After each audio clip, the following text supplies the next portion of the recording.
Penyesalan itu memiliki konotasi yang negatif, sehingga kita kerap menghindarinya. Kalau lo juga berpikir seperti itu, artinya lo belum paham tentang apa itu penyesalan.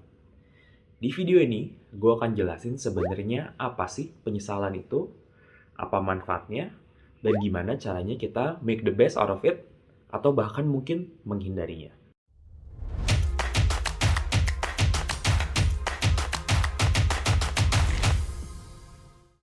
Hi folks, welcome back to my channel. Pada kesempatan kali ini, gue pengen ngebahas tentang sebuah buku yang gue suka banget, dikarang sama author yang gue suka banget, yaitu Daniel Pink. Judul dari buku ini adalah The Power of Regret. How Looking Backwards Moves Us Forward. Sebelum baca buku ini, gue memiliki filosofi yang disebut no regret. Maksudnya adalah, semua hal itu terjadi dengan sebuah alasan, sehingga kalau ada hal yang gak sesuai dengan apa yang gue mau, jangan gue sesali. Tapi buku ini sukses mengubah perspektif gue terhadap regret atau penyesalan. Kenapa? Karena dari buku ini gue belajar bahwa regret itu adalah hal yang wajar. Karena cuma dua jenis orang yang tidak merasakan regret. Yang pertama adalah anak-anak, karena sebelum 8 tahun, otaknya anak-anak itu belum bisa merasakan regret.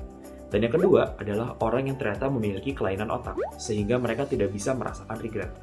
Jadi, kalau misalnya kita bisa merasakan regret, itu artinya kita masih sebagai manusia yang berfungsi dengan baik dan benar. Setelah kita tahu bahwa penyesalan itu ternyata hal yang wajar, terus sebenarnya kenapa sih kita menyesal? Penyesalan itu sering terjadi karena kita sebagai manusia suka melakukan yang namanya counterfactual thinking. Counterfactual thinking adalah situasi di mana kita kembali ke masa lalu, kita melihat dan kita mengarang sebuah cerita gimana ya kalau saat itu kita itu mengambil keputusan yang berbeda dan kita membandingkannya dengan situasi kita yang ada sekarang. Contoh yang paling sering adalah misalnya kita merasa nyesel kita salah pilih jurusan. Terus kita mikir, coba ya kalau dulu gue milih jurusan yang gue suka, mungkin saat ini hidup gue menjadi lebih baik. Nah, itu adalah salah satu kebiasaan yang sering kita lakukan. Well, mungkin rasanya penyesalan itu nggak enak, tapi sebenarnya penyesalan itu ada manfaatnya loh. Ini di 3 manfaat dari penyesalan. Yang pertama, penyesalan itu meningkatkan kualitas keputusan kita. Dari sebuah riset terhadap sekumpulan salespeople yang menyesal karena mereka nggak membuka harga yang lebih tinggi, ternyata mereka improve dan perform dengan lebih baik ketika mereka merasakan penyesalan. Karena mereka tahu bahwa, aduh, dari pengalaman terakhir gue, kayaknya gue nawarnya kurang tinggi deh. Dan itu membantu mereka untuk membuat keputusan yang lebih baik ketika mereka bernegosiasi di kemudian harinya. Yang kedua adalah improving performance. Ada sebuah eksperimen menarik yang dilakukan terhadap sekumpulan orang yang sedang mengerjakan puzzle. Lalu, dari sekumpulan orang itu, mereka dibagi 2, dan sebagian dari mereka dikatakan bahwa, coba deh, bayangin kalau kamu tuh tadi sebenarnya bisa loh perform dengan lebih baik. Sedangkan setengahnya lagi dibilang bahwa, wah, kamu udah lebih baik ya, karena kan bisa aja ya progres kamu tuh lebih ke belakang. Ternyata, orang yang dibisik penyesalan ini, performance-nya lebih baik dalam penyusunan puzzle yang selanjutnya. Tapi, ada kalinya juga loh, penyesalan ini tidak mengimprove performance dalam 2 situasi. Yang pertama adalah, kalau penyesalan ini dilakukan berulang-ulang dan gak diikuti dengan perubahan. Dan yang kedua, kalau penyesalan ini sebenarnya adalah kekecewaan, yaitu adalah sesuatu yang terjadi karena faktor eksternal, bukan karena sesuatu yang tidak kita lakukan sebaik yang kita bisa. Yang ketiga adalah, regret itu bisa memberikan meaning. Maksudnya apa? Ketika kita menyesal akan segala sesuatu, biasanya hal itu akan memiliki posisi spesial di dalam hati kita. Contohnya gue inget banget, gue pernah menyesal bahwa gue itu nggak memberikan yang terbaik ketika gue mengikuti sebuah lomba, dan gue kalah. Dan rasanya sakit banget, karena rasanya kalah dan nggak memberikan yang terbaik tuh rasanya kurang maksimal. Sehingga sejak saat itu, ketika gue mengikuti lomba, atau gue dipercaya melakukan sebuah amanah, gue jadi melakukan yang terbaik karena gue nggak mau lagi merasakan hal-hal yang menyakitkan ketika gue nggak memberikan yang terbaik. Turns out, karena mungkin kekalahan itu cukup traumatik buat gue, sehingga kerja keras dan memberikan yang terbaik itu secara nggak langsung menjadi value buat gue. Dan itu memberikan gue meaning tersendiri yang gue kayaknya akan agak sulit lupakan. Dan kita bisa lihat bahwa sebenarnya penyesalan seperti negatif yang ada ketika dulu kita nyetak foto. Kita butuh hal yang negatif tersebut supaya kita bisa cetak fotonya dan kita bisa benar-benar melihat mana sih hal yang sebenarnya benar-benar bermakna buat kita. Kalau udah tahu bahwa penyesalan itu ternyata bisa menguntungkan, terus gimana nih caranya kita menghadapi penyesalan? Karena tetap dong ketika dijalanin rasanya nggak enak. Dan gimana nih caranya kita make the best out of penyesalan? Mungkin gue akan mulai dengan menjelaskan ada 2 jenis penyesalan. Pertama, penyesalan yang terjadi karena kita melakukan sesuatu. Dan yang kedua, penyesalan yang terjadi karena kita tidak melakukan sesuatu. Untuk penyesalan yang terjadi karena kita melakukan sesuatu, prioritas kita yang nomor 1 adalah gimana caranya make kita feel better pada saat itu juga. Dari buku ini, gue belajar 2 taktik. Yang pertama adalah undo, yang kedua adalah at least. Contohnya gimana? Kalau undo itu sebenarnya adalah, kebayangin kayak lo mencet tombol Ctrl Z ketika lo lagi ngerjain dokumen. Salah satu contohnya adalah, misalnya lo salah nih ngirim message ke orang-orang yang ada di WhatsApp, dan yang bisa lo lakukan adalah nge-delete message tersebut supaya message-nya ternyata tidak keluar. Tapi di banyak kasus kita nggak bisa mengunduh situasi karena mungkin damage-nya sudah terjadi. Maka biasanya cara untuk menghadapinya adalah dengan mengatakan at least. Maksudnya adalah, oh seenggaknya situasi itu bisa jadi lebih buruk loh. Gue inget banget beberapa waktu yang lalu gue sempat ada miskom sama seorang teman gue di kantor. Dan ketika gue kesel bahwa, aduh sayang banget ya kita tuh miskom, temen gue malah bilang bahwa, well seenggaknya miskom itu diantara gue sama lo, bukan diantara orang yang memang saling gak kenal. Sehingga seenggaknya dampaknya gak seburuk itu. Dan jujur, ketika dia ngomong gitu, gue beneran ngerasa jadi jauh lebih baik.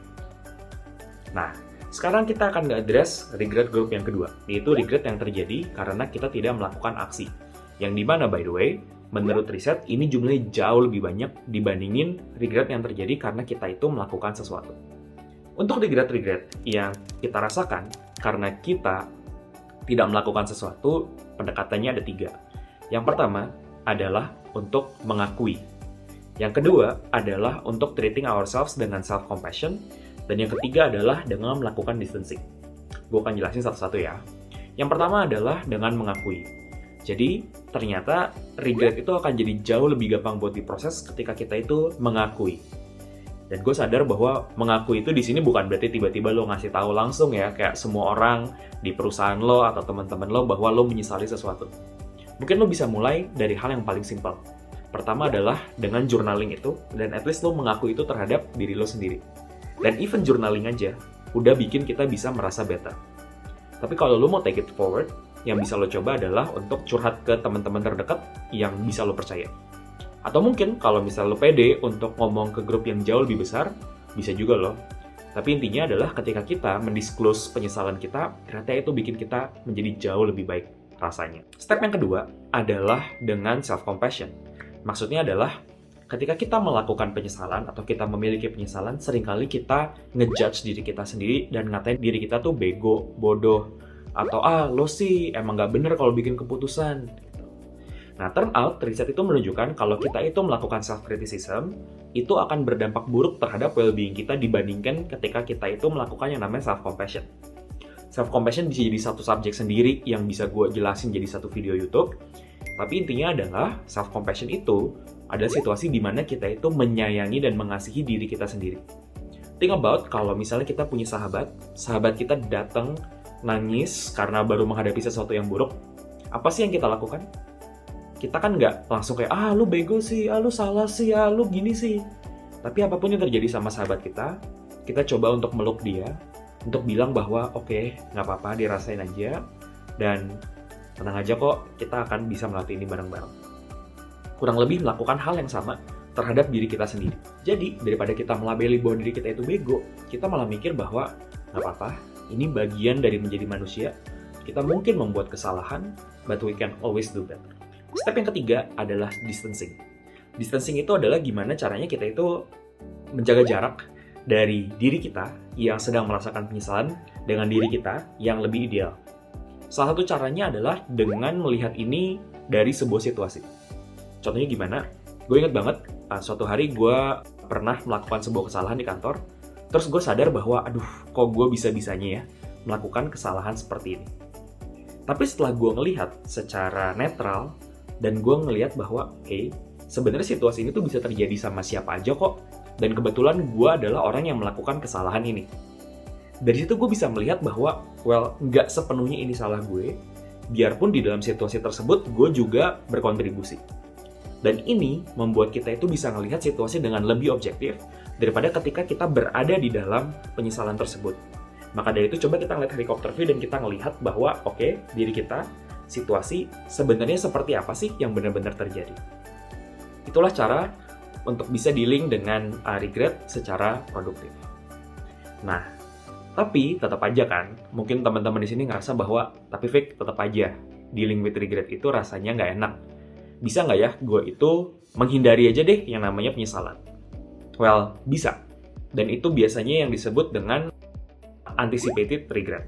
Di sini ada sebuah konsep menarik yang dipopulerkan oleh Jeff Bezos.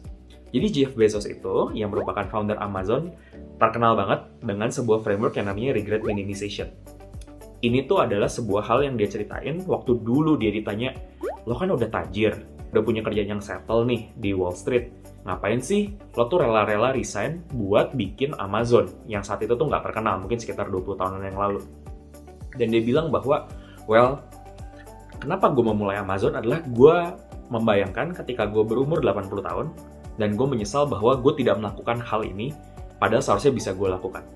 Dan sejak saat itu, framework tersebut dikenal yang namanya regret minimization. Gimana caranya kita mengambil keputusan yang bisa mengurangi penyesalan yang akan terjadi di kemudian hari. Di buku ini, gue belajar bahwa regret minimization tidak sepenuhnya baik. Kenapa? Karena seringkali kalau kita berfokus terhadap gimana caranya gue mengurangi penyesalan, kita itu banyak banget terpengaruh sama 3 hal. Pertama, seringkali kita itu tidak mengestimasi perasaan kita dengan akurat. Contohnya adalah, gue harus pindah kerja ke perusahaan yang baru. Karena kalau gue nggak pindah kerja, nanti gue akan nyesel. Dan nyeselnya itu kayaknya bakal lama banget, makanya gue harus pindah kerja.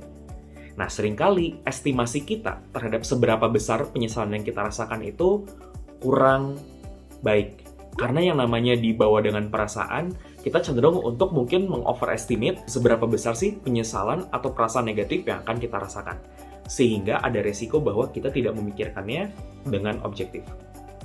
Tapi, hal lain yang membuat regret minimization ini adalah hal yang buruk adalah untuk kita memastikan bahwa kita tidak menyesal, kita perlu memastikan bahwa setiap keputusan yang kita ambil itu benar.